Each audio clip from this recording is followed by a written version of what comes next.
అప్పుడు అయోధ్యుడు అయ్యాడు. కాబట్టి అయోధ్యాకాండ అన్నారు. ఇలా కూడా అన్నారు, అలాగే అన్నారని కాదు.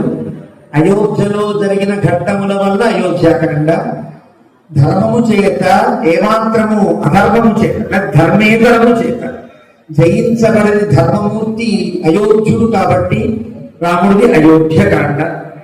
అయోధ్యకాండ, అయోధ్యాకాండ రెండో. తర్వాత అరణ్యకాండ. అరణం అంటేనే చాలు, అడవికి పేరు. అరణం అంటే అడవికి పేరు. ఎవరు చెప్పారు ఈ మాట? వాల్మీకి చెప్పాడు. యథా అరణం ప్రాప్య యథా మృగేంద్ర, అరణం ప్రాప్య మృగేంద్ర యథా. అరణములో సింహం ఎలా ఉంటుందో అంటే అరణ్యంలో అంటారు. అరణ్యము అంటేనే అడవి కదా. అరణ్యం అనగానే, అరణ్యము అంటే అర్థం అరణ్యాహ ఎత్ర నివసంతి తదరణ్యం.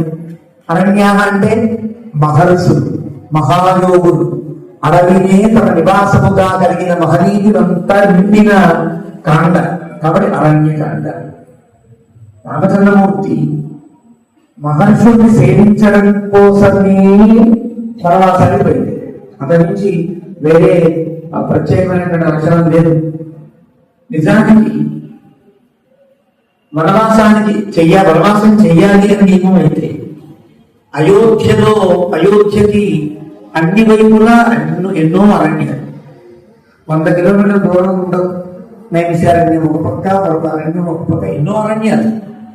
అరణ్యంలో ఉండాలని నియమం తప్ప దండకారణ్యంలోనే ఉండాలని నియమం అయితే ఏం లేదు కదా. మరి అలాంటప్పుడు అయోధ్య నుంచి కొద్ది దూరంలో అడవిలో గడపవలసిన రాముడు కొన్ని 100 కిలోమీటర్లు ప్రయాణం చేసి ఈ అడవి దాకా రావడం జరిగింది. సినిమా ఎందుకు వచ్చాడు? అయోధ్యలో ఉంటే కనుక ఎవరో కొద్దిమంది మహర్షులు వచ్చేవారు అయోధ్య.